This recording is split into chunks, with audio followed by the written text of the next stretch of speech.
Viz Media uploads major anime titles to their YouTube channel for free. Every anime ever gets delayed, and the 9th Anime Trending Awards aired this weekend. That and more on this episode of the Otaku Experience.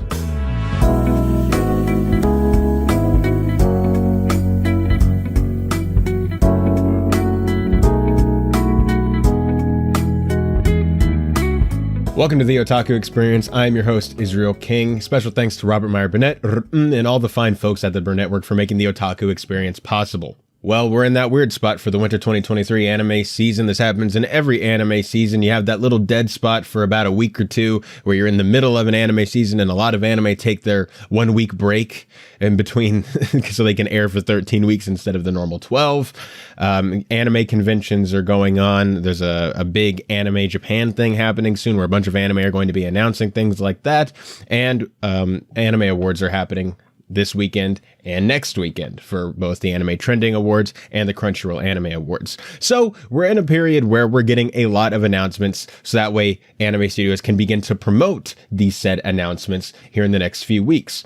And that starts with these. Well, it doesn't start because we've been getting these for the past few weeks, but it continues with two anime that are very near and dear to my heart, that being Rent a Girlfriend and That Time I Got Reincarnated as a Slime, or as we in the anime community call it, just slime anime. So both are on their season 3. It's funny because That Time I Got Reincarnated as a Slime, first season aired years ago, and then it took a few years for the second season to come out. And then when the second season came out, everybody caught on to it. I'm still working my way through it. I'm not fully caught up on it. I did not see the movie either. I haven't seen the spin-off, The Slime Diaries. And so I am not prepared for season 3 coming up next. On the flip side, we have Rent a Girlfriend season 3, which is one of my favorite anime franchises of the past few years. If you're romance, slice of life trash like me, Rent a Girlfriend is manifest everything you hate about this genre, but it's so good. I don't know what it is. It's peak comedy. I mean, it's not as good as what I think is like the pinnacle trash, which is Girlfriend. That stuff is just genuinely amazing. I don't get it. I don't understand it. I cannot wait for season 2. I'm hoping that we get an announcement one of these days for this. Main topic incoming, man. But for now, we have Rent a Girlfriend season 3 and That Time I Got Reincarnated as a Slime season 3. And we have their release seasons, not full on release dates, because they're going to air sometime during the week instead of, like a release date like for movies. So they're giving us the ballpark of the release season because anime is split up into anime seasons. And so that is what we have. Starting with Slime Anime. This comes to us from Anime News Network. The grand finale screening of That Time I Got Reincarnated as a Slime Scarlet Bond, the That Time I Got Reincarnated as a Slime franchise's anime film, announced that the third television anime season will premiere on NTV and its affiliates in the spring of 2024. Now, like I said before, I have not seen the movie, so if this is played in every screening, like at the end of every screening, would say, hey, Slime Anime will return in season 3 in this anime season. That'd be pretty cool. I'm surprised it hasn't leaked by now. But from what this is saying, the grand finale screening of it, which makes me think that the final screening that it played in every theater that it was in, I guess the theaters got sent a new copy maybe, or maybe this was only in Japan. It's not really specific, but I guess the grand finale screening means the final screening of the movie. They finally announced it. That's like saving, like a big like Marvel end credit scene for the final screening that movie is in theaters for. And then nobody finds out about it. Yeah, it's kind of baffling the way they kind of went about this, but I guess they knew that the press and the trades would still release this news immediately, and I guess they just wanted to keep it on the down low as a surprise and things like that. But when it comes to Rent a Girlfriend season 3, this once again comes to us from Anime News Network. The official website for the anime of Reiji Miyajima's Rent a Girlfriend manga announced on Thursday that the third season will premiere on the Super Animisium block on MBS, TBS, and 26 other affiliates in July. The company also revealed a visual and staff. And there we can see the visual of the main girls all in matching white dresses. Very, very cute, very kawaii.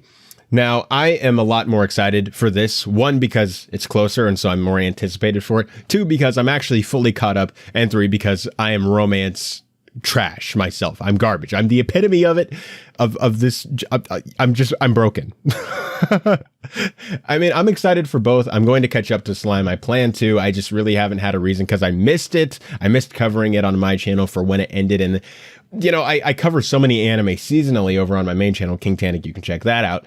That it's really hard for me to watch something that's not related to that season unless I have a reason to, so like when Bleach 1,000 Year Blood War came out in fall 2022, I almost said 2023, in fall 2022, I watched all of the original Bleach in that time span leading up to catch up to it, and I had a reason to do so. The same thing happened with My Hero Academia back in 2021. My dates are all messed up. And back in 2021, I watched all 4 seasons leading up to season 5, and now I'm caught up for season 6 and things like that. So when it comes to Slime anime, I'm going to be fully caught up by the time that comes out, simply because it's one of the biggest anime and I'll actually be able to cover it for the spring 2024 anime season. And Rent a Girlfriend anime season 3, I don't really know what's coming out in summer this year. I'm assuming there's things like Jujutsu Kaisen is coming back. I think Mushoku Tensei might be coming back as well. Summer is going to be an amazing season, but just from the shows that I think are there, this immediately jumps to like up there. If not my number one anticipated, it's one of them, just because, as I said before, I'm romance anime trash. Anyways, guys, let me know what your thoughts are on these 2 anime getting release dates. Do you watch either of these shows? Are you excited for them? Are you going to be there, or do you have to do some homework and catch up? Or did these shows not work for you? Let me know what you think down in the comment section down below. Well, a few days ago, we heard millions of voices scream in terror and then suddenly be silenced by Viz Media because they added a bunch of marquee anime titles to their YouTube channel for no extra cost. And what I mean when I say that a bunch of people cried out in terror and were suddenly silenced, what I mean is people who tried to get into anime, who had to look for things and maybe start subscriptions and try to track down where these shows air, whether that be on Hulu or Crunchyroll or Netflix or Disney Plus. There's some anime on HBO Max. Anime is all over the place, and especially at the time that some of these shows were out, there would have been things like Funimation. There's obviously things like Verve. Some people watch things on Bilibili. There's tons of places. There's High Dive. There's tons of places where these anime would be. And so suddenly, all of these major shows that people know by name and are some of the staples in the anime industry, suddenly they're all just available for free to people. And I get it, it's a marketing move, but there's some people who probably didn't become a straight up weeb, but had to maybe make a subscription to something just to watch this show, and now other people are getting it for free. This is very interesting. This comes to us from Anime News Network. Viz Media announced on its blog on Thursday that it is streaming the following anime titles on its YouTube channel for free: Death Note, all episodes; Inuyasha, complete series and movies; Hunter x Hunter, episodes 1 through 148; Mr. Osomatsu, seasons 1 and 2; Naruto, episodes 1 through 220, Sailor Moon entire anime. The channel is also streaming the following movies: Excel World, Infinite Burst; Tiger and Bunny the movie, The Beginning; Tiger and Bunny the movie, The Rising; K, Missing Kings; Infinity Force the movie, Farewell Friend; Mazinger Z, Infinity. Viz Media's website removed its free Hulu embedded streams of anime episodes in October of 2020. Now, it's not as black and white as I kind of made it out to be. That's my bad. And when I was introducing this topic, but I do think it's funny that they still, just gave all these major anime titles to YouTubers to people who watch YouTube for free for no extra charge. But what they do have, as you can see with some of these shows like Hunter x Hunter, Mr. Otsumatsu, Naruto, they didn't release the entire anime. They only released a few episodes, or I guess 148 and 220 episodes is not a few. They released a good amount of the episodes just so the audience can get hooked. And then suddenly, to finish the show out, they have to go over to a paid streaming service. It's kind of genius because you get these people hooked and then suddenly they have to seek it out. Although with what we were talking about a couple weeks ago, with how big anime piracy is becoming, I doubt that these people will even want to seek out those places after, they get cock blocked that hard to finish the anime. But that being said, are any of you guys going to check out any of these shows? I personally, I think that this is just a major marketing ploy. They're trying to get more people into the anime industry. They're trying to get more people to subscribe to these streaming services just to show them, hey, look at how good the show is. Death Note is a classic, right? Everybody knows that. It's one of the first anime you watch and you become an anime connoisseur when you come into the anime community. Same thing with Naruto. Same thing with Hunter x Hunter. Sailor Moon is very well known. You'll find like branding of that like in stores usually. I worked at Forever 21 for a while, a few years ago, and there was an entire section where like it was all Sailor Moon crap. And so these are like, some of these are like anime big names, like classic, like equivalents in the movie industry would be things like The Godfather or Star Wars or Indiana Jones or, you know, the Marvel movies. You know, like it's these major anime names. They're only releasing a few of them and also a few movies. I don't want to forget that, but it's very, very interesting. I want to see how this plays out. I want to see if this maybe will backfire on them and we'll see a spike in some of these shows go up in piracy instead of on streaming services. Hopefully that's not the case, but based on the stats that we looked at a couple weeks ago, it doesn't really bode well. And it seems like a really backwards move to make, especially, you know, after everything that we just went over a couple weeks ago that was all over the presses in the anime industry. It's very weird. It's a very baffling decision, but hey, maybe they're onto something that I don't understand what they're doing. What do you guys think? Let me know down in the comment section down below. Well, speaking of kind of baffling decisions, we have something that just came out from Crunchyroll. Just came out in terms of when I'm filming this. This is a huge thing that has just come out about this. It's not as bad as I think it could have been, but it still is a major thing that I think if you know anything about business, you know was inevitable. So obviously a couple years ago, Sony, who owned Funimation, bought Crunchyroll. And what happened is because Crunchyroll was the bigger streaming brand, they merged Funimation into Crunchyroll. There was a long time talks and whispers about maybe they were going to have these two merge into a new streaming service. Maybe they were going to keep them separate. So that way people can subscribe to both, because obviously like there is now with High Dive and like with Netflix and like with Disney Plus, there are anime exclusive shows. So there's anime exclusive things that go to Crunchyroll and there are anime exclusive things that went to Funimation.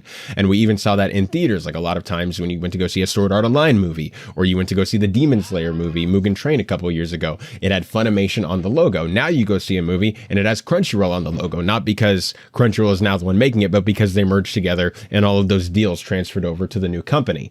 And so that's what happened here. And so obviously there's going to be a little bit of crossover when they merge together. Obviously they're adding to their divisions, they're making things bigger, but there's going to be some jobs and things like that where there's a little bit of crossover and there might be a little too many people for a job. And so what happens in this type of industry? People get laid off. And so what happened the other day? Crunchyroll laid off about 85 employees last week.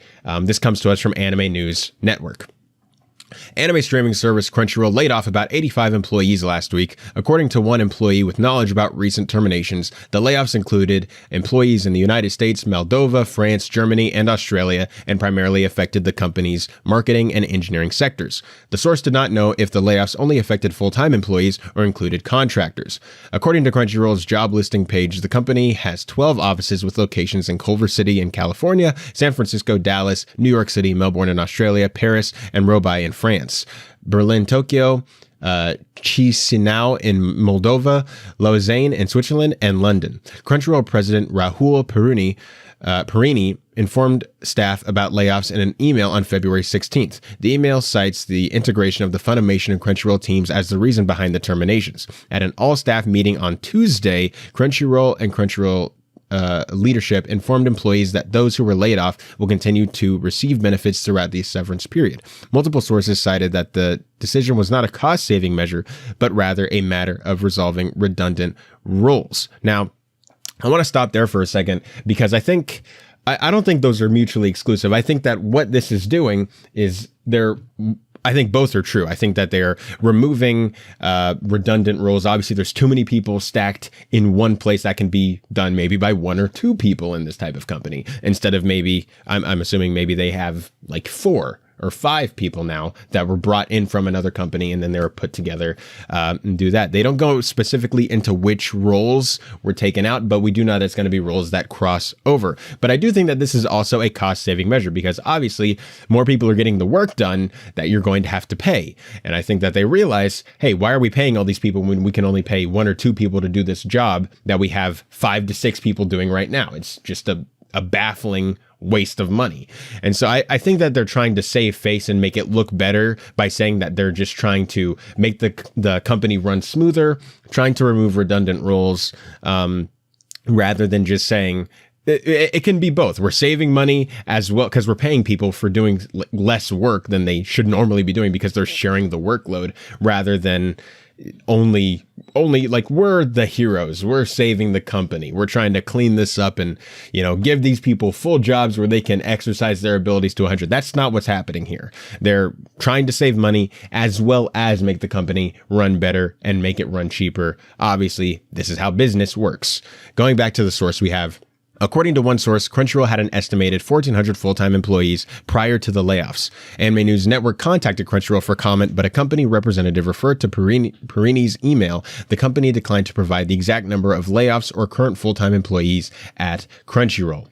And like I was saying, they don't really want to go into it, probably at least for another few months. I'm assuming that the layoffs we won't actually see take place up until probably, I'm assuming at least a couple more weeks, because as I said, the layoffs were announced in an email to the staff on February 16th. So I'm assuming we won't see changes take place probably for another couple weeks, somewhere close to, I'm assuming a little bit before March 16th, we'll start seeing people start to transfer because they want to transfer people out, make it easy for them instead of just, hey, you're not showing up to work tomorrow, here's your severance pay. Obviously, there's going to be severance pay, and they're probably going to ease people out of the company so that way it works smoother, right? So obviously, I think that this is it was an inevitable move. Obviously, we hate when people lose their jobs. And I'm sure there's a lot of, why did that person get to stay, but I don't get to stay? Like we're doing the same job. I guess that means I wasn't as good. And I hope that there's not as much animosity going like that inside of the studio. I hope that there's not a bunch of inner turmoil or things like that. I hope that everything's working fine. I hope that these people find great jobs somewhere else. Maybe things like Netflix or High Dive will pick them up because they already know how this industry works and what they're doing. Maybe places like Verve can pick them up. I think there's plenty of opportunities for them, obviously, because they know what they're doing and they stayed this long on to the team. So I think that this was inevitable. It was going to happen, and I wish the best for everybody involved, including Crunchyroll. And I hope that this works out for everybody, and everybody can make new content, that make better content, and we get better content. And so hopefully everybody benefits from this. That might be super optimistic, but I guess that's my hope. What am I supposed to say? Oh, I wish that they all are doomed. Like, what am I supposed to say? I hope that everything turns out well. But anyways, guys, what do you think about Crunchyroll laying off about 85 employees? Obviously, they have not had a comment about this yet, and they're probably going to release a comment probably in the next few weeks, and we're going to look forward to seeing what they say about that. Let me know what you guys think in the comment section down below. Well, this next story is going to be quite a doozy because it's not just straight up facts. It's a lot of rumors and conspiracies and things like that, and a lot of evidence pointing to some mischievous inner workings, or maybe not mischievous, maybe that's the wrong word to use. I don't think it's like evil, but maybe just some mishaps in the anime industry or mismanagement. So if that's not what you're into, if you're only into like cold hard facts rather than more of an op-ed piece, then you can move on to the next topic. But for the rest of us, we have some stuff to talk about. So obviously, last week we covered that a lot of anime were getting delayed due to COVID-19, or as we were told by all of the press and all of the news and all of the studios that were involved. And a lot of those anime that were involved were things like Misfit of Demon King Academy, right? Or shows like that where they were done primarily by one studio. And what studio is that? That would be the home studio of my favorite anime of all time, Sword Art Online, Aniplex. And Aniplex is pushing a lot of things. It pushed the Scarezo movie, the Sword Art Online Scarezo movie that was supposed to come out last year into early this year. It pushed a lot of anime production as well. We're seeing most of the anime delays that we're seeing are from Aniplex. There are some others, but I think that it's very interesting that all of these delays happened at the same time, and they all are using the same excuse, COVID-19. Now, obviously, I'm not trying to downplay COVID-19 or say that it's a hoax or anything like that. I'm obviously not a buffoon. But what I am saying is that that could be the answer to some of these things. But when we see this type of buildup, especially in studios like Aniplex, happen for weeks and months and almost a year, if not years, prior to this happening, and we're just now seeing a big old shift in everything, I think that you'd be understood if you raised your eyebrow a bit. And so that's kind of what I want to get into really quick. So obviously there were anime like Masamune-kun's Revenge, Spy Classroom, Megaton Musashi, Black Clover, Misfit of Demon King, like we talked about last week, and a ton of other winter anime, as well as the anime coming out in the future that were all pushed back. A lot of them being made by Aniplex and some of them being made by other studios. Now, I don't want to say just because Aniplex has made decisions that I haven't liked in the past, that suddenly they're the problem and that everybody else had genuine reasons to delay their stuff and Aniplex was the only one with malicious intent. I don't want to come across that at all. So I hope that I'm making that very clear that that is not what I'm saying. What I'm saying is, from the sources I've heard, from everything building up, like I said, what you've seen the past year, if not years, plural, it's just a very weird, very suspicious thing with Aniplex in particular. Now take this with a grain of salt, but my sources, who I cannot name, are saying that with Aniplex in particular, and this is happening as a whole in the anime industry, but in Aniplex in particular, what they were anticipating was the growth of AI technology, where they would be able to have AI begin doing animation work so that way they could move faster, do more projects, get rid of more staff, and ultimately save money while doing more. And that's been their goal over the past few years. But what it's done is it's backfired, and AI hasn't been developing as fast as they thought that it would have been. And so what they're doing is they're creating these anime. It's usually going to be in like backgrounds or CGI or just the fast little things that will take, the things that you don't really notice that the animators still have to take time to make, right? And in most cases, it's usually like background stuff. So backgrounds that you're not even focusing on because it's usually blurry and you're focusing on the characters talking in front of you.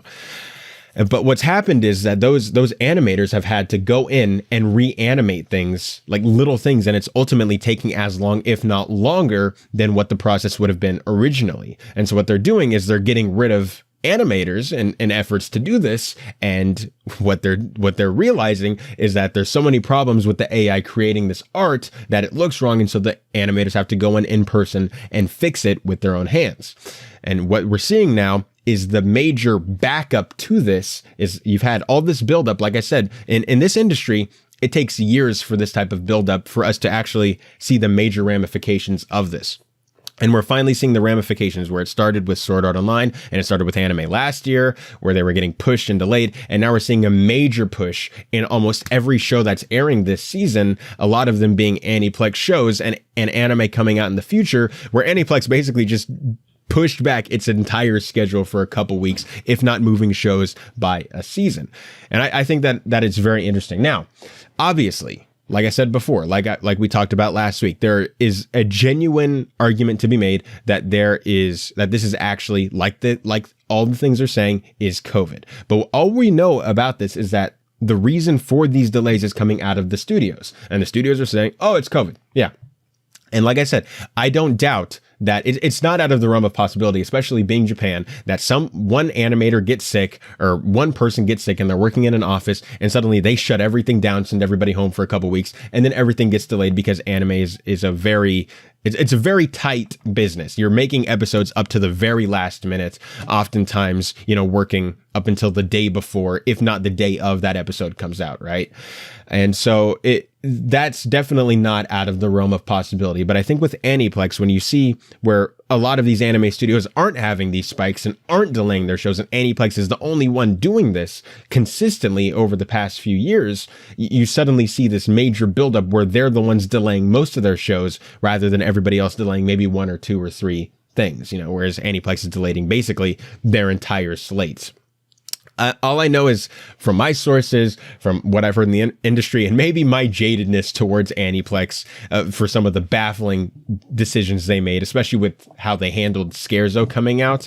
It's very weird, and I think it explains the decrease in Aniplex's quality. I think that Aniplex, while still being one of the highest production quality studios, we obviously know that if you just look at their work, at least in my opinion, I think it's become very apparent that their animation has decreased. I think if you look at the animation from even progressive Aria of a Starless Night into progressive Scherzo of Deep Night, I think you realize there is a major drop off in animation here. Not like it's bad now, like it's not bad animation, but it's a step down from Aniplex's super high bar of animation.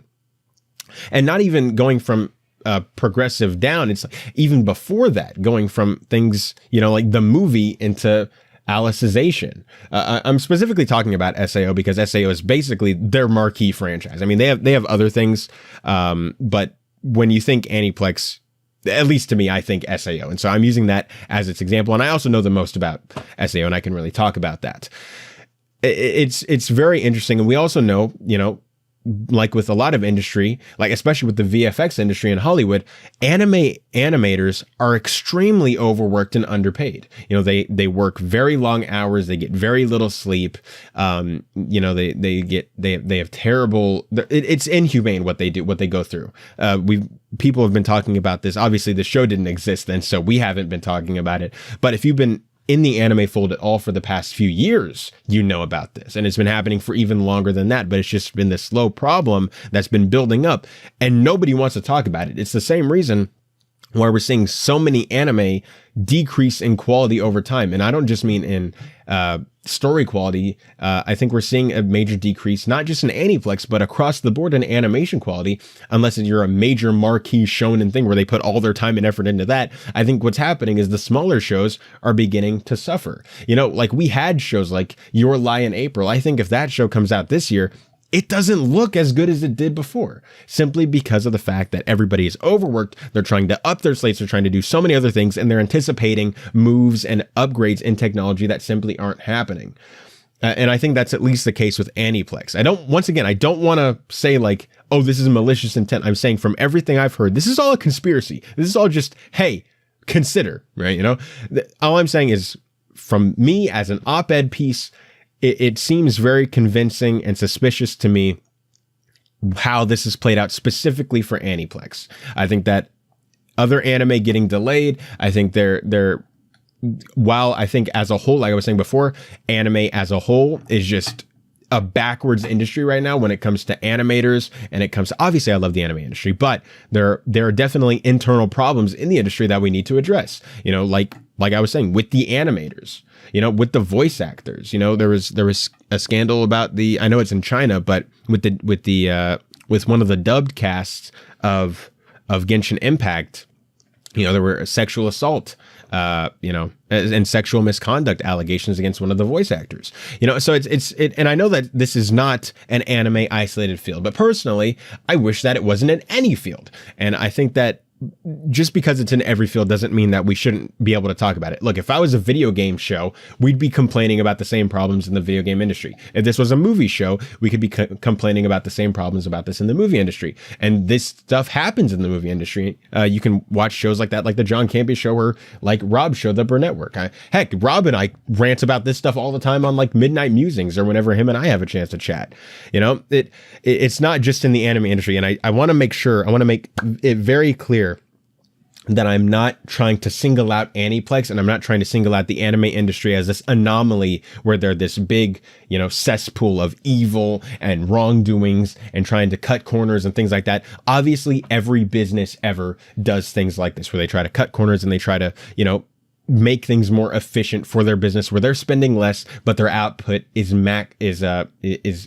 growing. It's maxing out, right?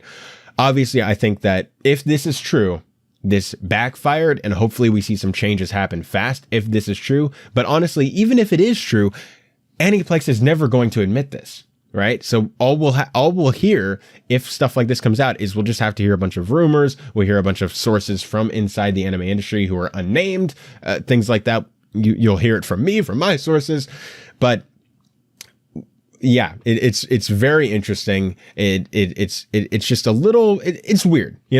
Obviously, if new information comes out, we could be talking about this totally differently next week. But from my perspective, this just seems very, very interesting. And to me, very, very convincing that this could be the case.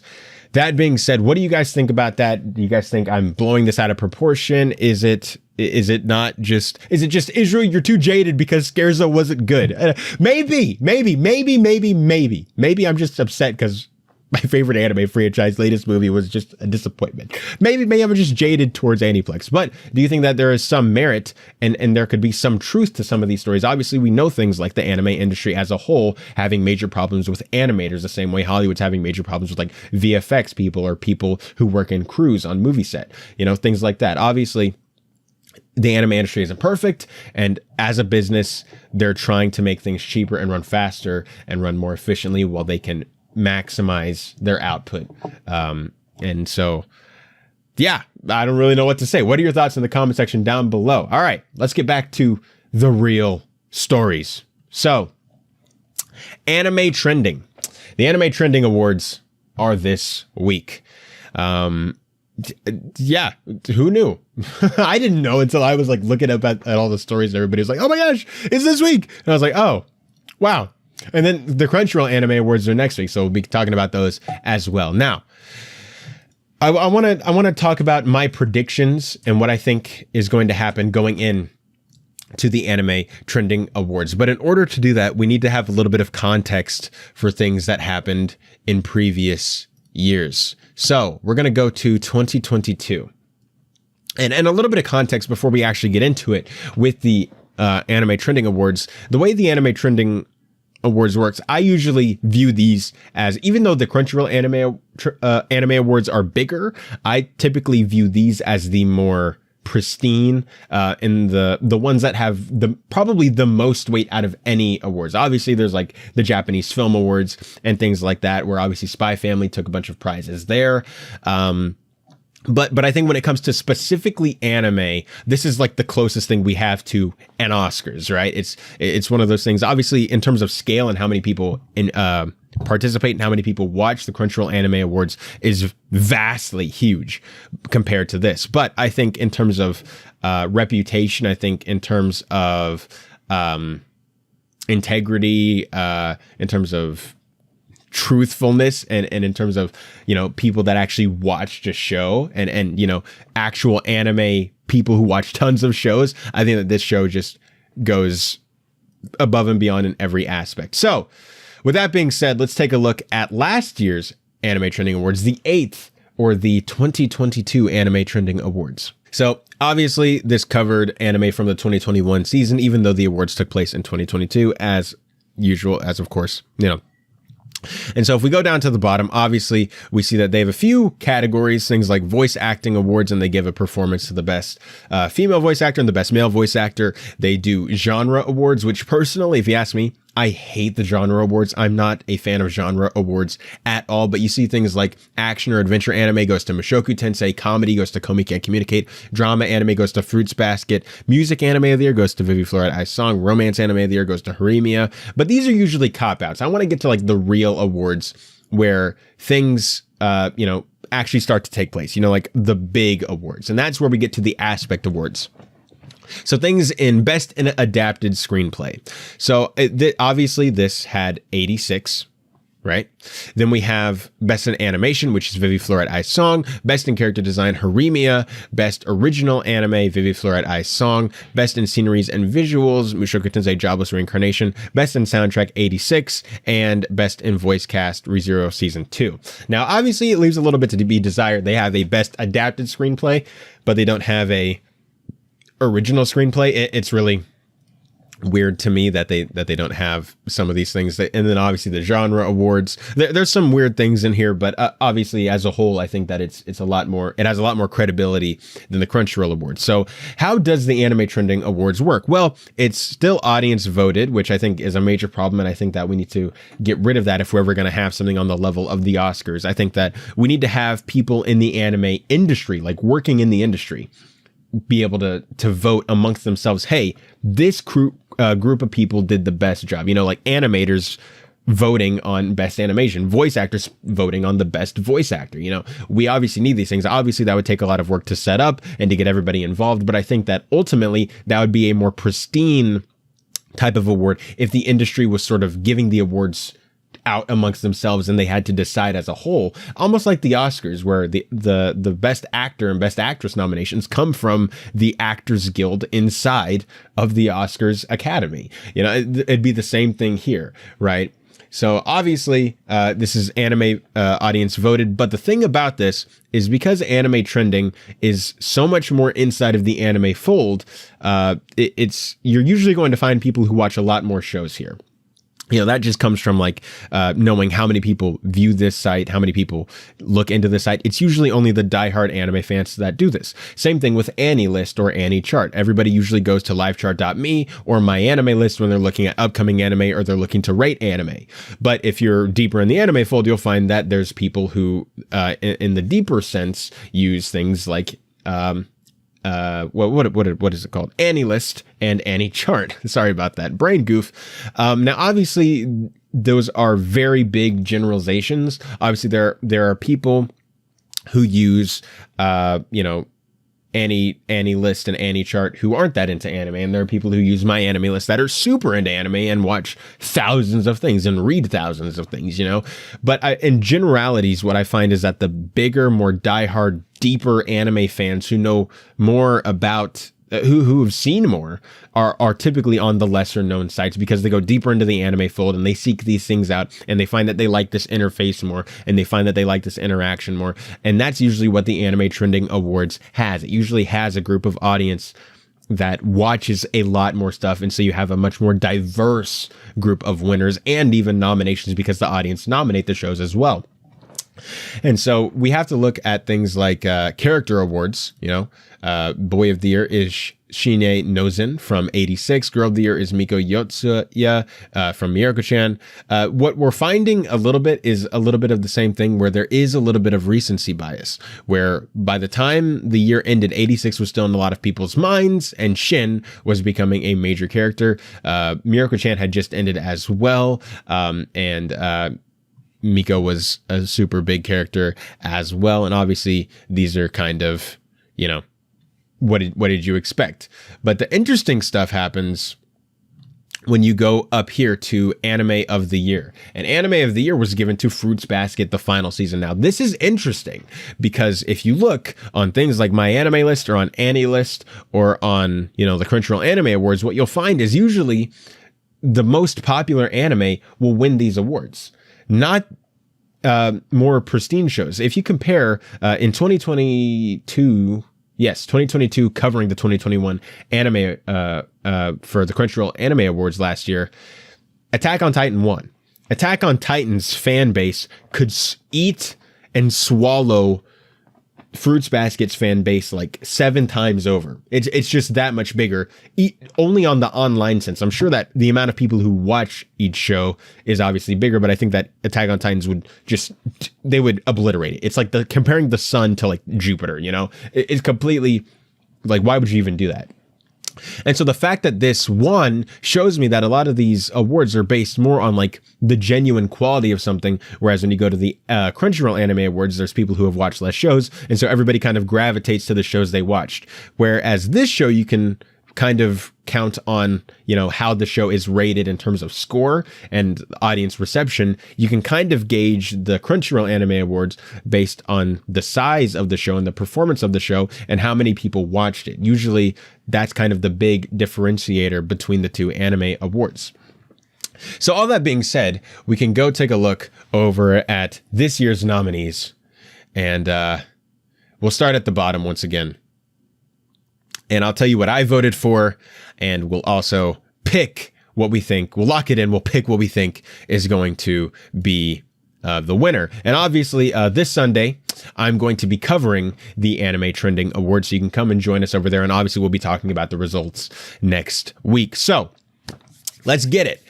Best voice acting performance by a male. We have Chiba Shoya from The Classroom of the Elite, Eguchi Takiya as Lloyd Forger from Spy X Family, Hanai Natsuki from Summertime Rendering as Shinpei, Ito Setsuo as Shigeo Kageyama, Mob Psycho 100, Kaji Yuki as Daida / King Boss, Ranking of Kings, Morita Masakazu as Ichigo Kurosaki, Bleach 1000-Year Blood War, Sato Gen as Ko Yamori, Call of the Night, Shimono Hiro as Song, Love of Kill, Shira Yusuke as Shumei Sasaki and Miyano, and Umedo Shuichiro as Izumi, Shikimori's Not Just a Cutie. Now, first things first, I'm going to say is I think that there are way too many nominees, and what it's done is it's probably split how many people can get nominated. I think they have 10 here. Anime Trending, if you care about my opinion at all, I would personally lower this down to like 5 or so. I think that would make the choices much tighter, and I think it would give the audience a better, like, sense of like what the actual best were. Because I feel like there's some performances where obviously these weren't bad performances, like Umeda Chuichiro as Izumi isn't a bad performance, but it's not something that requires a lot from the actor, right? Obviously, I'm not a voice actor. I've done some voice acting and I've done some acting, but it's a very simple performance where it's a similar cadence all the time. Whereas a performance like what's a good one here on this list? I don't really see one. Let's say Hanai Natsuki as Shinpei Ajiro.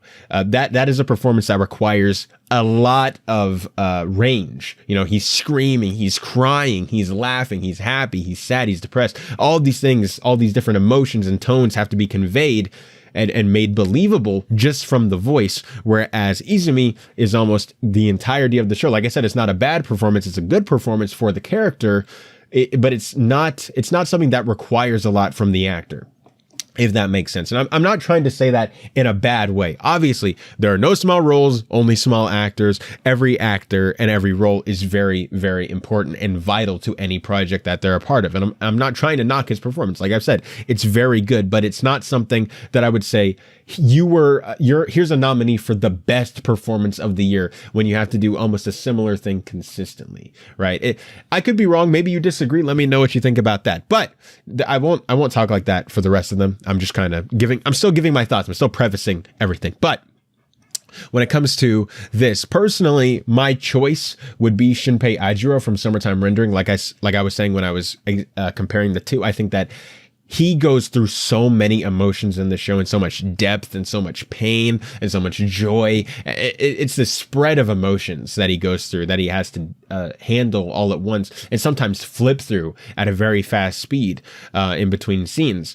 That to me, it was a very impressive and very believable performance. And I think that show wouldn't have really worked without his amazing performance. Who do I think the award is going to go to? Since they're including fall anime, my thought immediately is that it's going to go to Eiji Takuya as Lloyd Forger or Ito Setsuo as Mob or Shigeo Kageyama from Mob Psycho 103. And the reason why I say these two is for two reasons. One, they're very recent in people's mind.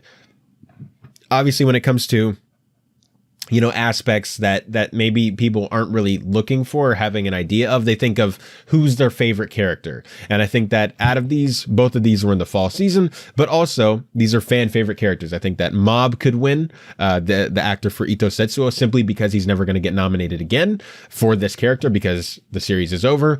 Or we could see Eguchi Takuya being nominated for creating this amazing character who's going to be, going on forever, or not forever, but, for a couple more seasons and a movie.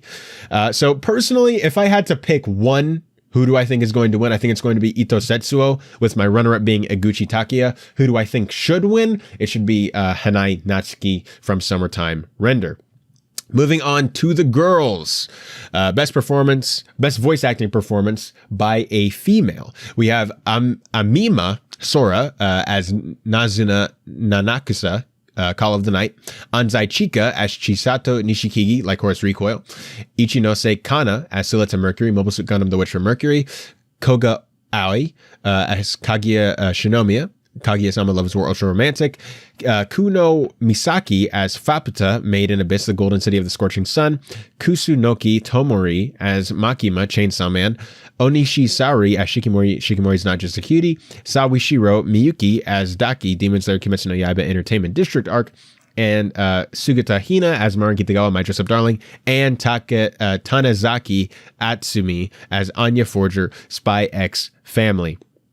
Now, who do I think that it should go to? Personally, I would give it to Makima. or I would give it to Suleta Mercury. I think that those would be the two roles. One, because Makima, I think that Makima's voice as a whole, that is a very hard character to play in the sense that it's stagnant in a very different way that Izumi is from Shikimori's Not Just a Cutie, where that character commands respect and fear. I was terrified every time Makima was on screen at a certain point in the show. And I think that the voice acting made a super huge part and added to that personality. And I couldn't imagine that voice actor or that character being played by anyone else. I think Suleta Mercury maybe, because of the amount of nuances that are there in that performance, you know, the joy, she's constantly bubbly and happy, but then there's times when she gives these really sad, dark monologues, and there's time when she cries, and then the final episode where she's like really conflicted about how she feels making some of the choices that she makes. I think that those are two very good performances. Who do I think it's going to go to? I really only see three choices here. One could be Kogo Aoi as Kaguya, or Anzai Chika as Chisato, or Tanazaki Atsumi as Anya Forger for Spy X Family. I think that these were three of the most popular girls of the year. If Your Forger was on here, I think she would win simply because she's Your Forger, but she's not on here. So I think that we're going to see one of those three take it. If I had to pick one as this is my lock, who's going to take it, I would take Chisato Nishikigi's voice actress, Anzai Chika, simply because that character has just infiltrated the fandom so hard. I still see fan art of her, you know, of her and the other girl. I still don't know what her name is. I forgot. I think Anya's voice actress is amazing. I didn't even realize that she wasn't played by a child until season 2 started airing, and I was like looking into it. And Kaguya obviously is a great performance, but we've seen that a few times now, and I don't see that really doing anything new or unique. So I think it's going to be Anzai Chika as Chisato Nishikigi from Lycoris Recoil. Who would I personally give it to? I would give it to Kusunoki Tomori as Makima from Chainsaw Man. All right, then we get to the Supernatural Anime of the Year. Now, these are the genre awards, and I'll be honest, I don't really care about these, so we're going to blast through them. All right, so Supernatural Anime of the Year. Personally, if I had to choose one, I would give it to Chainsaw Man. I think that that's a pretty good show, or Summertime Rendering. It depends on how you describe Supernatural, and that's the problem with these genre awards, is that it's like, how do you even describe these? You know, it's like, what defines supernatural? Why is Love After World Dominion, how is that technically supernatural? And so is like demons. Is it because they deal with like undead things and like demons? Or can we like list the criteria of these things when we create these categories? But out of this list, I'm assuming that Mob Psycho 103 is going to win. With Chainsaw Man being a close runner-up, and then if not those two, I wouldn't be surprised if Bleach won, but I think it's going to be Mob Psycho 100. I'm going to lock that in. And then my personal choice, I would say Summertime Rendering or Chainsaw Man. It depends on how you define it. If you're defining it how I think you're going to define it, I would go Summertime Rendering. But I don't know how they're defining it, and that's the problem with this. For sports anime, we have Aoshi. I'm not going to go through all these. I've only seen one of these, which is Dance Dance Dancer. I'm surprised that Blue Lock isn't nominated. Actually, I'm not. It's still airing, so that's probably why. Dance Dance Dancer is the only one of these that I've seen, so I would go with that. What do I think is going to win? I wouldn't be surprised if Aoashi would win, because I've seen people talking about that, and I know that ended up on a lot of people's favorite anime of the year list. So that's probably what I think is going to be. I'm going to lock that in. What would I give it to? Dance Dance Dancer, because I love that show. Slice of Life Anime of the Year. I think it's a safe bet. I don't think it's going to be any competition that Bocchi the Rock is going to win this award. Bocchi the Rock, once again, like with Lycoris Recoil, not some of the like biggest hits ever. I mean, obviously, you know, big hits, but I mean, like compare, you know, the audience like Chainsaw Man or like, you know, Attack on Titan or something like that, you know, those juggernauts. It's not as big, but they have perpetually sealed themselves in the anime community for the foreseeable future and the foreseeable past until who knows when. So I think Bocchi the Rock is easily going to take this. And if I had to pick one, I think I would go Bocchi the Rock. But yeah, I think that should win, and I think that will win. Very solid show, and I think that it's going to, I think I don't really see a competition. If it doesn't win, it's going to be Spy Family. Other than that, I don't really see any of these shows standing a chance. Then we go to sci-fi or mecha anime of the year. Now, obviously, you know what I'm going to pick because it was my anime of the year as a whole, and that's Arknight's Prelude to Dawn. I loved that show. I think it's great. And so that would be my anime of the year personally. What's going to get it, though? Easy. It's going to be Cyberpunk Edge Runners. That was such a pivotal anime that came out this past year, and even though I personally didn't really mesh with it all that well, I loved the first half. I loved it. Thought it was great. The second half I felt was rushed, didn't really work for me, particularly the ending. But we can go into that some other time if y'all ask about that. But I think that's easily going to win. If not that, I could see Mobile Suit Gundam winning. But I think it's easily like up here, and then everything else is down here. I think it's Cyberpunk easily winning. I would go Arknights. Cyberpunk is easily going to win. Going to romance anime of the year. Rent a Girlfriend's not here. I'm so depressed. I just spent 20 minutes defending this anime awards and now it's not here. So sad. But what I think is going to win is going to be Kaguya-sama Love is War Ultra Romantic. It's one of the highest rated anime of all time. It's just insane. Just the amount of people that I saw going to the movies to see it and the crowd reaction. This is a huge crowd pleasing anime. And on top of that, I didn't believe for this season, but for seasons 1 and 2 in the movie, it's just a very, very solid show. And I think that, like I said, this season is one of the highest rated anime seasons of all time. I think there's really no competition. If that doesn't win, I could see Call of the Night or My Dress Up Darling winning with a More Than a Married Couple But Not Lovers upset.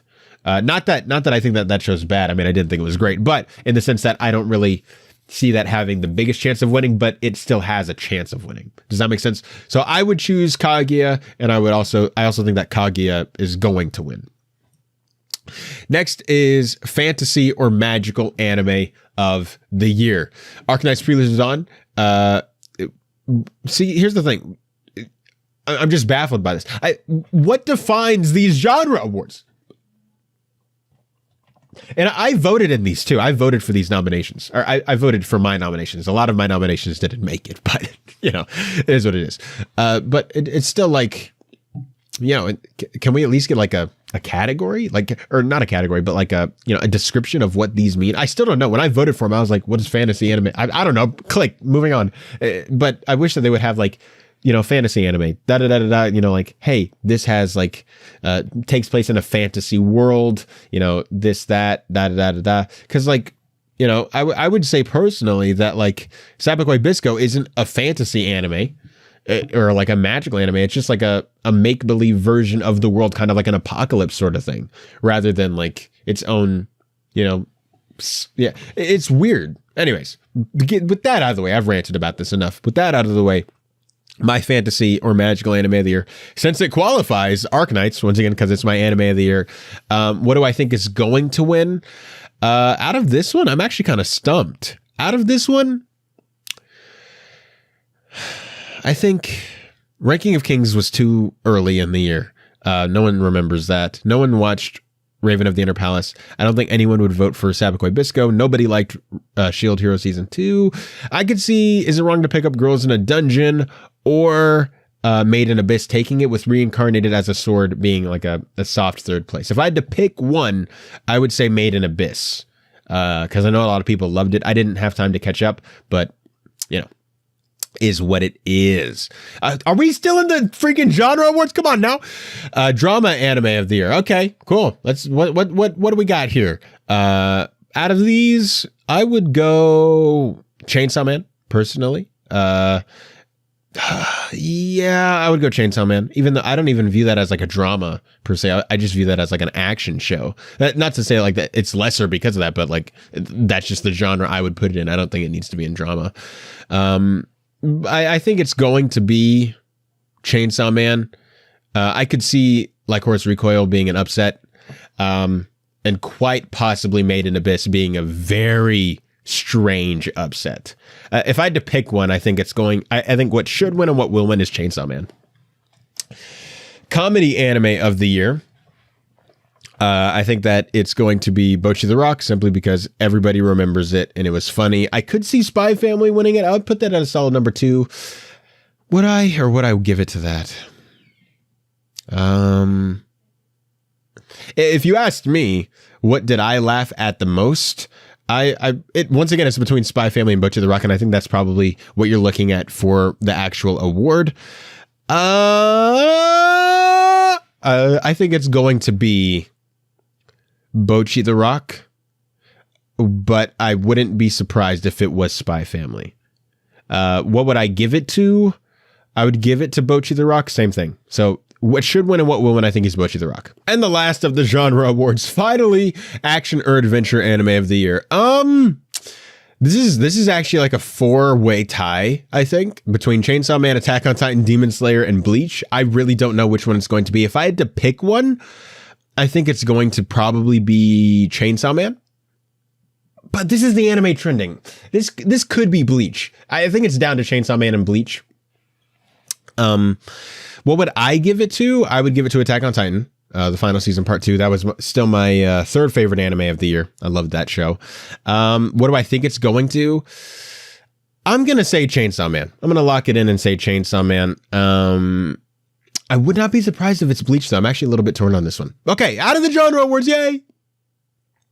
Okay, now we're at the major awards. Okay, so my ending theme of the year, we have Akuma no Ko from Attack on Titan, the final season, part 2, Asagakuru from Demon Slayer, Kimetsu no Yaiba, Entertainment District Arc, Chainsaw Blood from The Chainsaw Man, Comedy from Spy X Family, Distortion from Bocchi the Rock, Hana no To from Like Horse Recoil, Karakar from Bocchi the Rock, Kibun Jojo from Your Boy Kong Ming, Koi no Yuke from My Dress Up Darling, Kosha Berry Biori from Komike Communicate Season 2, Masquerade from Shadow's House Season 2, My Nonfiction from Kaguya-sama Love is War Ultra Romantic. I personally, and I gave it to this in the anime awards you're never going to see unless you follow me on Twitter. I gave it to My Nonfiction from Kaguya-sama Love is War Ultra Romantic. I think that just doing an entire ending sequence in amazing animation, creating its own song just out of a joke, just to carry on a bit. 10 out of 10, bro. But I think it's going to go to Chainsaw Man. I think that once, if it's the ending I'm thinking of, Chainsaw Blood, which is, I believe, the third ending of the show. I think if it's the third ending, I think it's going to go to that. If that's not the third ending, I think we could see it go to another show like Bocchi the Rock or maybe Comedy from Spy Family. But Bocchi the Rock has 2 nominees up here as well. See, I think that what they're doing with Bocchi the Rock having 2 nominees, I think what you could see is Bocchi's audience being split in half almost.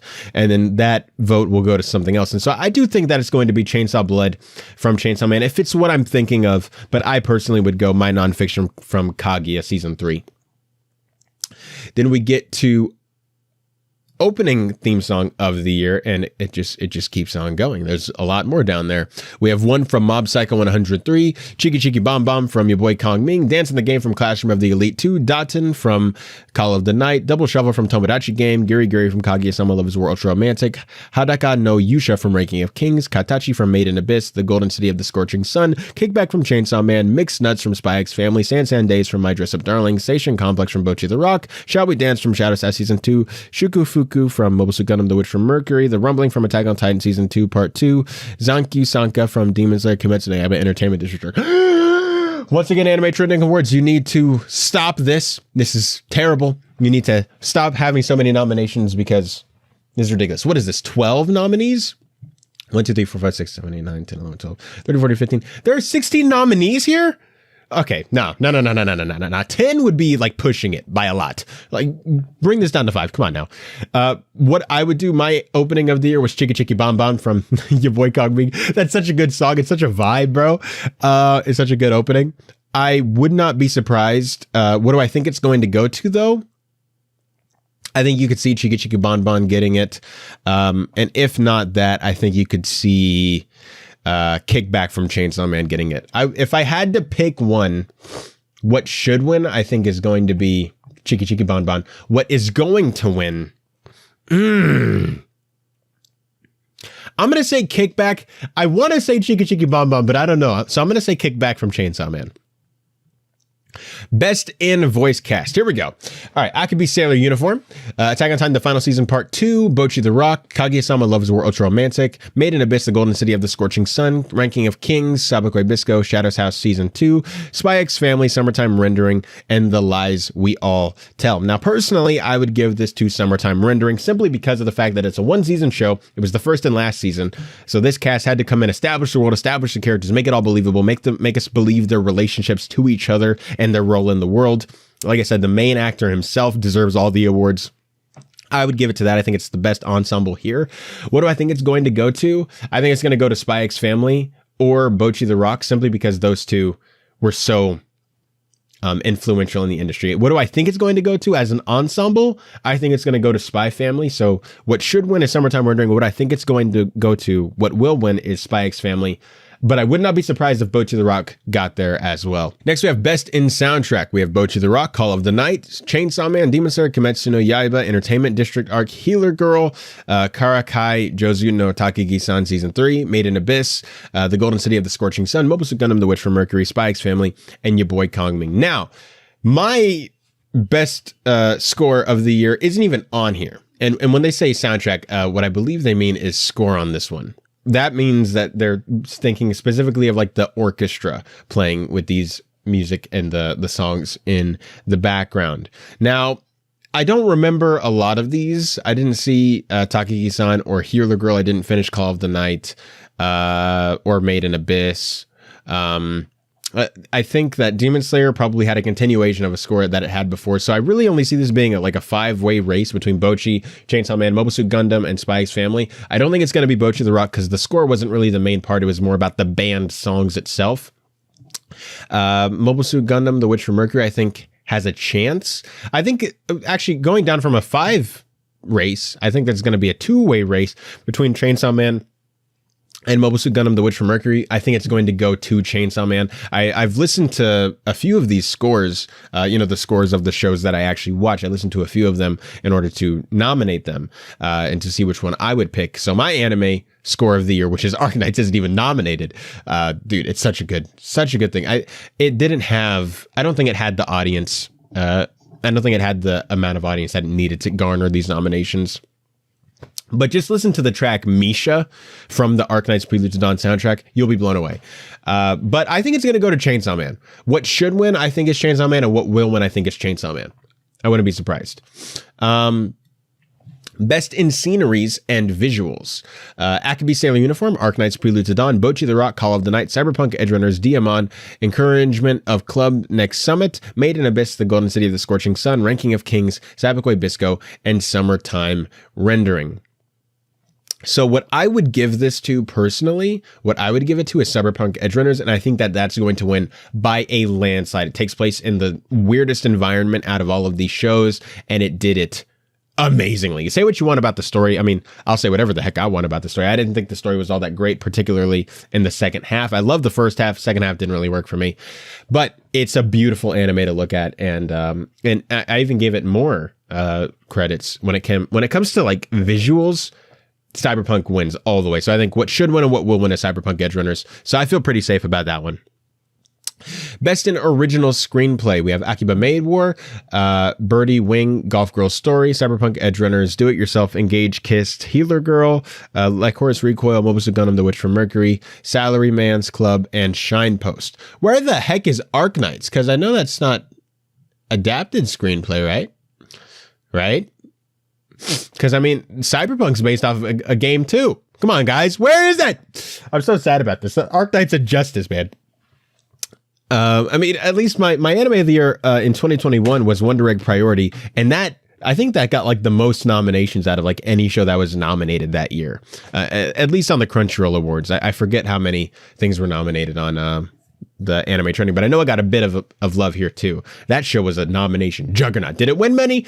Not that really. But it was nominated a lot. Arknights, not so much. What do I think is going to get it? I think that Cyberpunk Edgerunners has the clear advantage here. I would not be surprised if like Horus Recoil swooped in there. I'm actually torn between these two. Which one it would go to? I would give it to Like Horse Recoil. Which one do I think is it gonna get? Oh, this is actually a tough one because I could see it going to either. Yeah, I'm gonna cop out. Hold on. What's the bigger anime fandom? Let me go to my anime list. See which one has more members. So Cyberpunk Edgerunners has both the higher score and the higher member count on my anime list. So I'm going to lock it in for Cyberpunk Edgerunners will win. I would give it personally to Like Horse Recoil, but that's just me. Then we go to Best in Character Design, Bocchi the Rock, Cyberpunk Edgerunners, Like Horse Recoil, Mobile Suit Gundam, The Witcher Mercury, My Dress Up Darling, Princess Connect, RE Dive Season 2, Ranking of Kings, Shadows Has Season 2, Shikimori's Not Just a Cutie, Urusei Yatsura, and your boy Kong Ming. Now, the way I view character design is I think how a lot of people in the audience who are voting in these are going to vote for character design. And that's what anime do I look at and I immediately know what anime it's from. Because a lot of anime, I mean, not a bad thing, but a lot of anime has very similar art styles, very similar character designs. And so it can get hard to determine, like, you show a bunch of isekai protagonists together, everybody's going to say that all of them are Kirito, like because they all look the same. But in this, I think that it's interesting to see which one is going to get the win here. I personally, last year I voted for Ranking of Kings. I thought those characters really stood out. And since it got nominated and I voted for it last year, I'm not going to vote for it again here. What I gave it to this year and what I think is going to win is Cyberpunk Edgerunners. I think that just the character design. What's that one girl's name with like the red eyes and she was short and she had a crush on David? Her design as a whole deserves the award, So I think that honestly, as we're going through this, I wouldn't have said this going in, but I think Cyberpunk Edgerunners is the darling of these awards. I think that this show is going to get the most wins. Real talk. It's going to be between that and Like Horse Recoil and Bocchi the Rock. I think that those are your three big sweeps here. Moving on to Best in Animation, we have Akibi Sailor Uniform, Bocchi the Rock, Cyberpunk Edgerunners, Futo Pai, Kaguya-sama, Love is War Ultra Romantic, Like Horse Recoil, Mob Psycho 103, My Dress Up Darling, Princess Connect, RE Dive, and Spy X Family. Best in Animation, I think personally, I would go Akibi Sailor Uniform. I think that the animation just consistently, for no reason, is so good in that show. It's so detailed. It's so creative because it's a light novel, so not every panel is already drawn like in a manga. But I think what it's going to go to is easily going to be Cyberpunk Edgerunners. Same thing with the visual design and the character design. It's just a stunning anime to look at. And I'm not going to be mad if it wins, but I personally, I would go Akibi Sailor Uniform. I think that in terms of like lighting and shading and the detail, I think there's so many things that go into it that make the visual package as a whole, for me personally, way more in Akibi's favor. But I think what will win is Cyberpunk. What should win is Akibi. Then we go to Adapted Screenplay, which is Ranking of Kings, Raven of the Inner Palace, Sasaki and Miyano, Spy X Family, Summertime Rendering, Akibi Sailor Uniform, Bocchi the Rock, Call of the Night, Made in Abyss, The Golden City of the Scorching Sun. I think this is pretty easily going to go to Bocchi the Rock. I think that there's really no competition. What would I give it to? I think I would give it personally to Summertime Rendering. It was my second favorite anime of the year. I think that the pacing in that was incredibly tight. Like I said, I fell in love with all the characters, and they did the entire manga run in one season. So that's what I would do. So what should win is Summertime Rendering. What will win is Bocchi the Rock.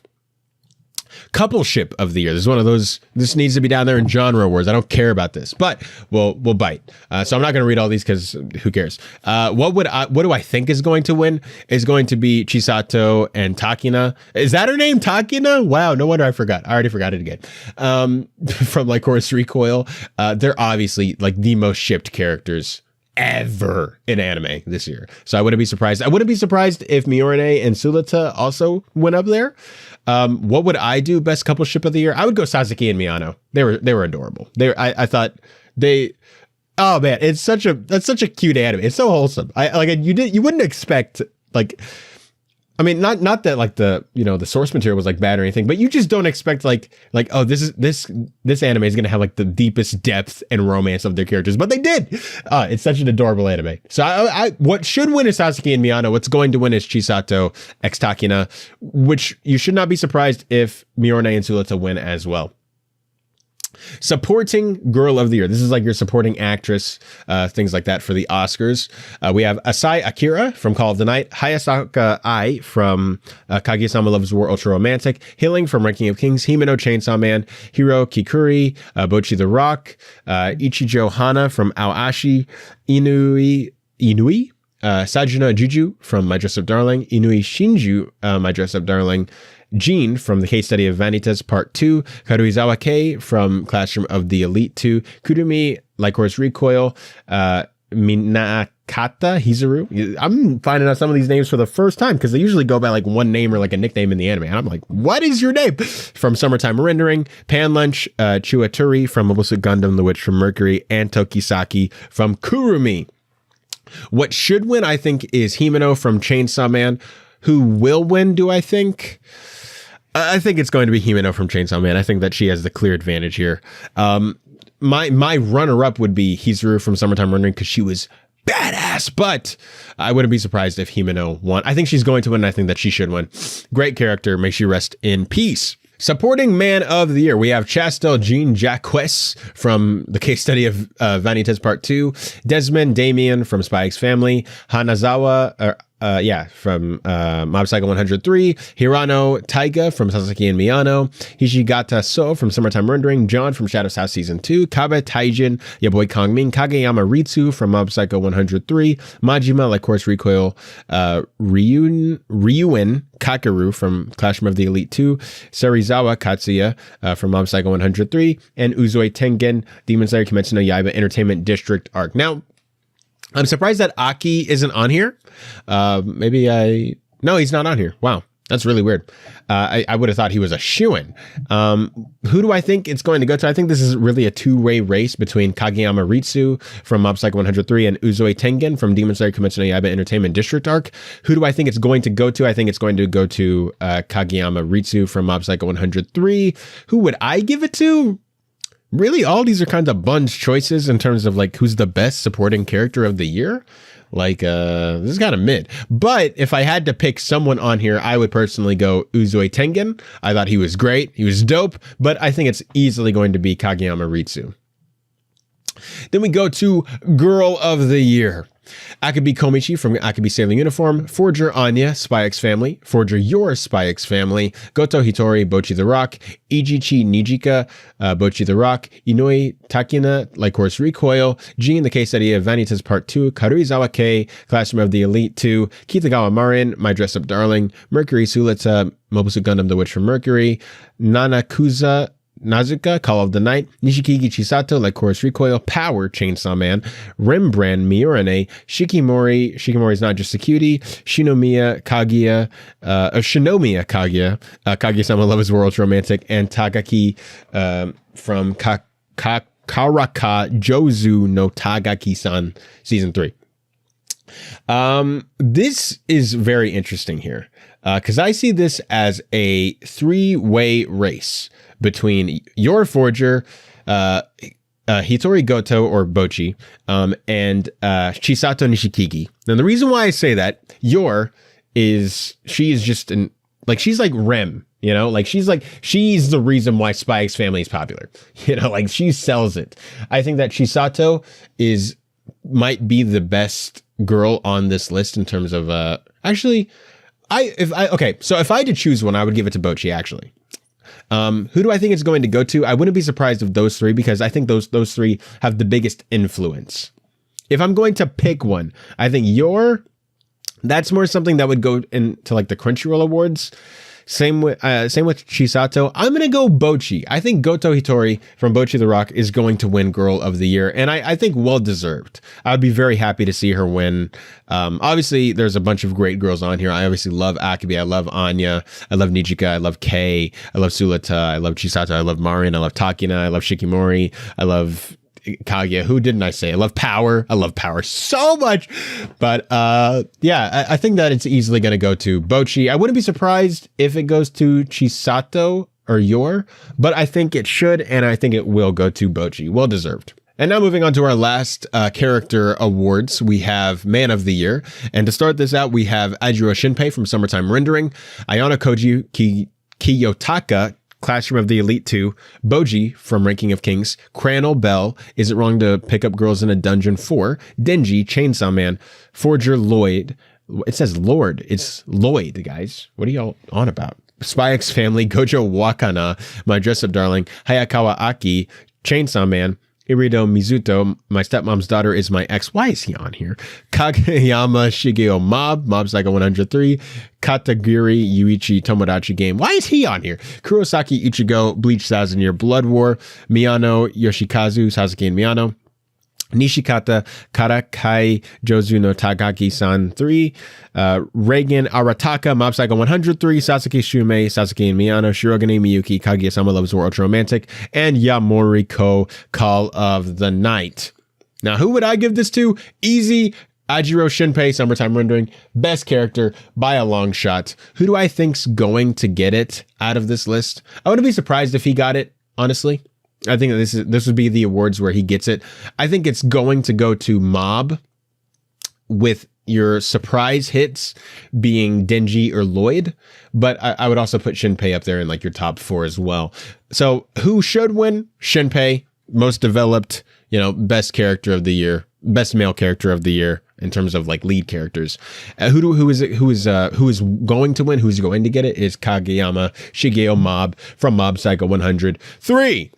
At least I would think so.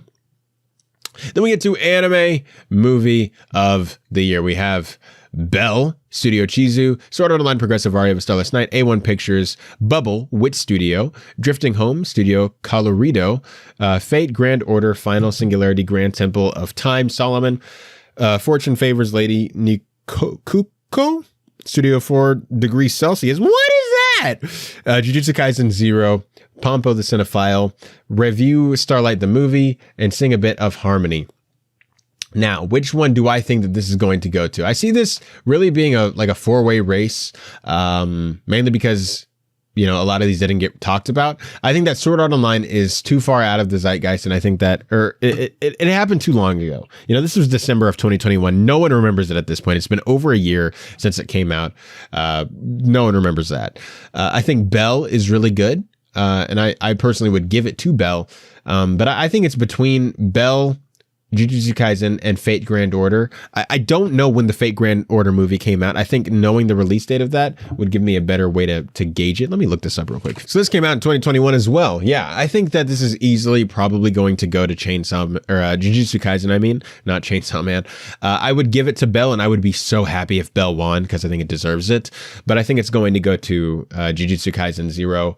I think that's probably your most likely choice. And now we get to the last award of the awards, and that is Anime of the Year. And here are our nominees for Anime of the Year.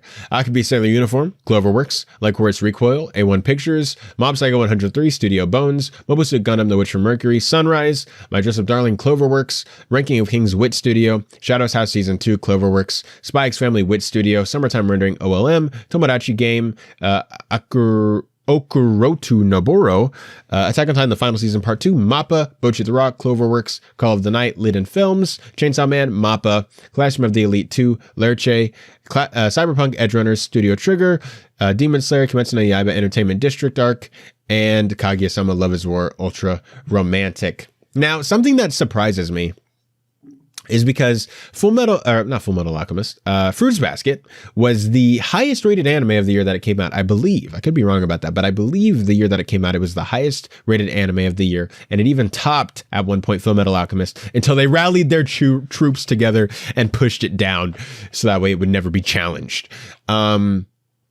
But here, the highest rated show of the year, which is Bleach 1000 Year Blood War, isn't even nominated. Unless I'm missing it. No, it's not even nominated. Now, my anime of the year is not even nominated either. So I would have to give it to my second choice, which would be Summertime Rendering. And so that would be my choice for anime of the year. What do I think is going to get it? This is the toughest one so far. Because as we've said, I think Cyberpunk Edgerunners is going to be the darling of these awards. I think that it's going to get the most awards of the thing, that in Bocchi the Rock. So I wouldn't be surprised if either of those two got it. And I think that those are actually the two front runners. Some dark horse candidates, I think, would be Like Horse Recoil, Mob Psycho 103, and Spy X Family. And I would rank those as Mob Psycho 103, Like Horse Recoil, and then Spy X Family. I think that your top two are Cyberpunk Edgerunners and Bocchi the Rock. Which one do I think it's going to go to? Oh, goodness. I don't know. I genuinely don't know. I don't know, man. Which one do I think deserves it more? I would go Bocchi the Rock. Which one do I think is going to get it? This is really tough, actually. I could see them giving it to Mob, too, because it's done. It's over. Okay. I changed my opinion. I think that the possibility of Mob winning is a lot higher simply because it's over. Same thing with Fruits Basket. When that ended, it won. And I think that when you have a very solid ending, I mean, I didn't really care for Mob Psycho Season 3 all that much, but when the community as a whole gets behind an ending to an anime, they rally that thing, man. So, oh man, because these neither one of these are getting another season. It's over for Cyberpunk Edgerunners and Mob Psycho. So, because if Cyberpunk Edgerunners were getting a season 2, I would say, oh, it's Mob easy. Oh man, both are over, both are done. I would say Mob is going to get it simply because it's one of the highest rated anime of the year, and it was a wrap up to one of the most beloved anime of all time. So what should win, I think, out of these is Summertime Render. What is going to win is Mob Psycho 100 Season 3. At least I think so. I'm locking it in, baby. Let's go, baby. Let's go. And those are my locks. And those are my opinions and what I think is going to win. There's going to be a big old slide on the screen somewhere around here. I don't see it. But somewhere on here, there's going to be a thing that says all of my picks, what should win and what will win. And then we can compare and contrast those, obviously, on Sunday. Hopefully you'll join me live. And if not, we'll talk about those next week as we also prepare for the Crunchyroll Awards as well. Now let's get to the last thing of the day, or the second to last thing, actually, which is the anime chart of this past week. That would be from February 12th through the 18th of anime, week 6 of the winter 2023 anime season.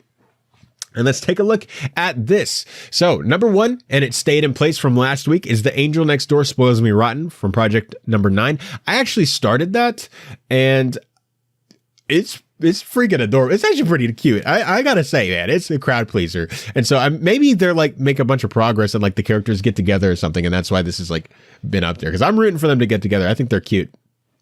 Number 2 is Buddy Daddies from PA Works, and that stayed for another week, or it looks like another 2 weeks. It looks like, wow, that's pretty cool. I haven't started this one yet. It's one of the ones that's evaded me, and I have to get onto that. Number 3 is The Eminence in Shadow. It went up 4 spots to the number 3 spots. I believe that this is from the finale of the show, because it's actually over now, and from what I hear, the finale is great. I can't wait to binge it when I have some time on my hands, and then I'll also be reviewing that over on my channel.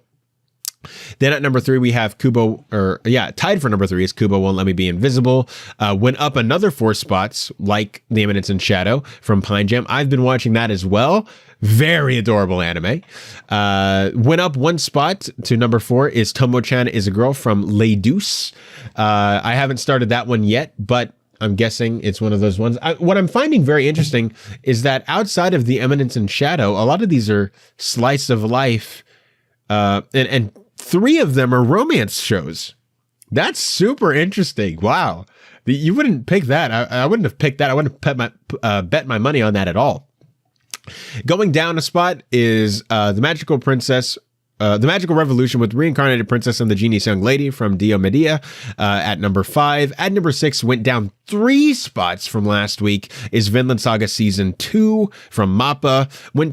Going down 1 spot is at number 7, Bofuri, I Don't Want to Get Hurt, So I'll Max Out My Defense Season 2 from Silver Link. Staying in place at number 8 is The Ice Guy and His Cool Female Colleague, which I'm about to start as well, from Zero G Lieber.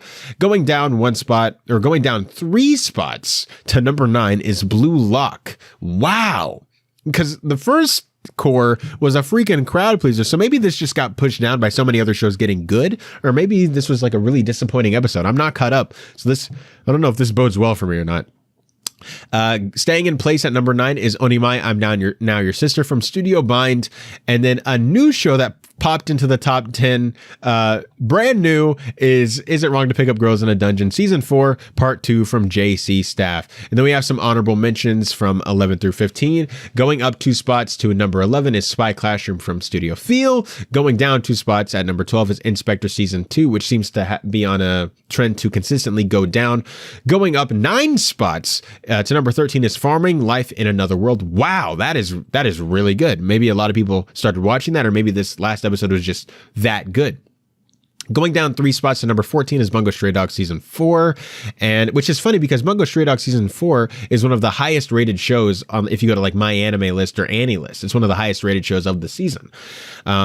And so it's interesting to see that it's going down, but keep in mind that these are for individual episodes rather than series as a whole. So I'm assuming series as a whole, Bungo Stray Dogs has been better, but these individual episodes these past few weeks, some of these rom-coms have actually been moving up some spots. And then going down 1 spot to number 15 is Don't Toy With Me, Miss Nagatoro, Second Attack from OLM. And guys, those are the rankings, and then that's the anime chart from this past week. What do you guys think is going on with all these slice of life romance shows pushing down all these big shonen? What do you think about the Eminence and Shadow ending, going up 4 spots and placing in the top 3 for the end of its run? I don't know, they got to be happy about that. There's also a big announcement of the Eminence and Shadow coming, I think, later this week, where they're probably going to announce season 2. We talked about this last week, but yeah, very good for them. But yeah, the most interesting thing about this is that a lot of these are slice of life rom-com shows, at least a lot of them. A lot of them are also comedies as well.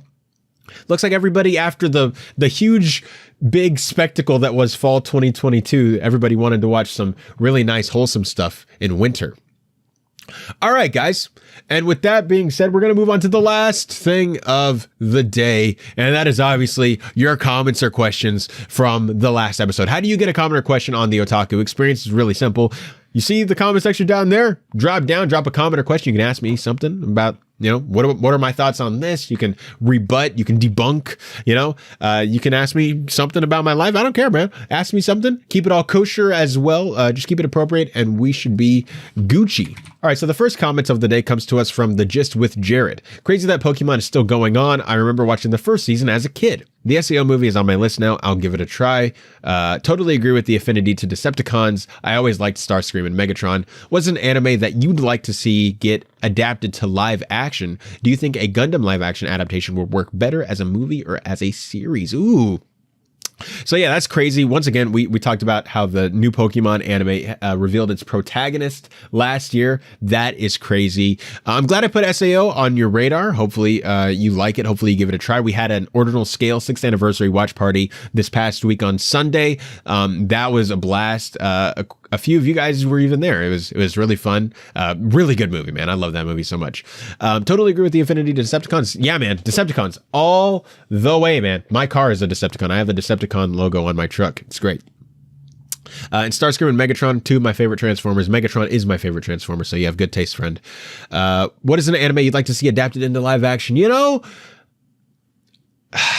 It depends on what I'm in the mood for, I obviously want to say like the big stuff, I would love to see an Attack on Titan live action or something like that, because I think the potential of it would be good. But what anime do I think has the odds of being good as well as live action? If we're in this current stage with the people who are currently adapting stuff, I think you have to go with more of the slice of life drama stuff.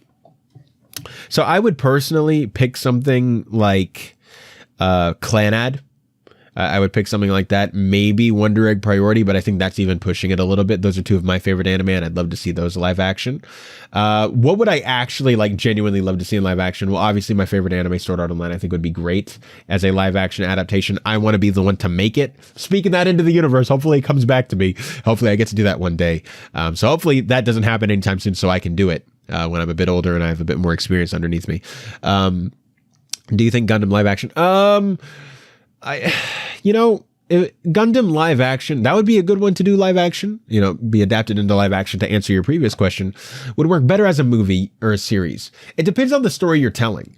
If you're planning to tell like a big long story and you don't want to do it as a movie because movies are more expensive than series is the way to go. But if you want to do that pristine film trilogy or something like that, obviously go as a movie. I think that film is the more prestige art form. I think that it's harder to do, not taking anything away from television, but I think that the skill set needed to make movies is much higher, especially at the level they're being made, at the quality of them, the time, how you have much less time to tell a story. I think that there's so many things that make it harder to do.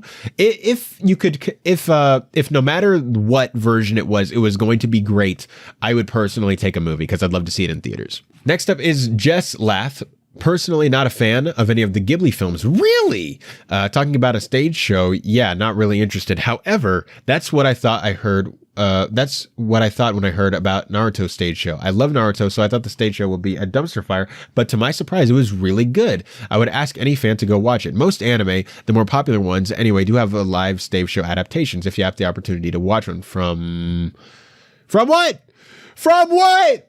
I don't know. But yeah, no, you're absolutely right. I've seen some clips from the Sword Art Online live action, the stage adaptation. We don't talk about that. I've seen stuff from the Demon Slayer one. There's obviously the Ghibli one that we talked about last week, Spirited Away. They've been doing this a lot lately. I'm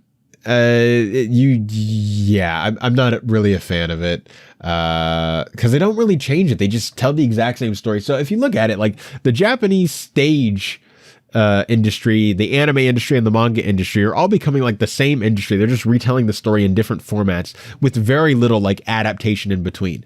And I would just love, hey, maybe in the play sphere we can have some adaptations, but let's just do some plays. You ever think of that? I don't know. But yeah, I've seen a few of them. I'm not really a fan, but hopefully Spirited Away is the one exception. And then our last one of the day comes from Brandon Heaton. Hi, my name is Brandon and I have high function autism and I love anime and animation. And my favorite anime right now is My Hero Academia. That's awesome. And I'm in art school and we can agree that animation, including anime, is for all ages, like Chris Carr said. You're absolutely right. People think that anime, is just for kids. Like my parents are not, the biggest animation people, like they wouldn't go see something that's animated. Or when I have like anime on, I tried to show them after I watched Weathering with You for the first time and I was like depressed that I'll never make anything that good. I tried to show it to them and I was like, guys, you have to see this movie. And it took like weeks of convincing them to actually sit down and watch it. And they finally sat down and watched it, but I had to put it on the English dub for them. It was crazy. Look, you will lose the argument if you tried to convince me that shows like Attack on Titan or Chainsaw Man are for kids. You're going to lose that argument. I think even the tone at which My Hero Academia is going right now, I don't even think that's for kids anymore. I think that's for like teenagers. I think you could argue that the first couple seasons were maybe for kids, but it's gotten mature and the violence and some of the outfits the girls wear where I enjoy it. I think that it's, I wouldn't show that to like my kid. I mean, I'm not a parent yet, but right now, that's kind of my thought on it. And hey, good luck in art school. I'm happy that you love My Hero Academia. It's great. And Chris Carr is a very wise woman.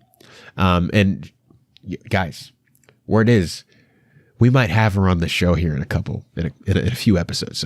So stay tuned for that. But that being said, guys, that's everything to do this week in this episode of the Otaku Experience. Thank you so much for being here. If you want to find me and more of my content, you can check out my channel over on King Tannic. I directed a documentary called Voices of Central. We did a watch party over on the Burn Network channel as well. It's doing very well. It's getting to like 2,300 views now. It's been doing great. So thank you for all the support on that. And also thank you guys for the support on my channel. My channel is growing at a very great rate. That's been really fun. Special thanks to Robert Meyer Burnett and all the fine folks over at the Burn Network for giving me this amazing opportunity and being able to do the show with you guys. Obviously, thanks to you for writing in these great comments and questions and for watching and supporting the show. Yeah, that'll do it on this episode of the Otaku Experience. I'll see you all next week.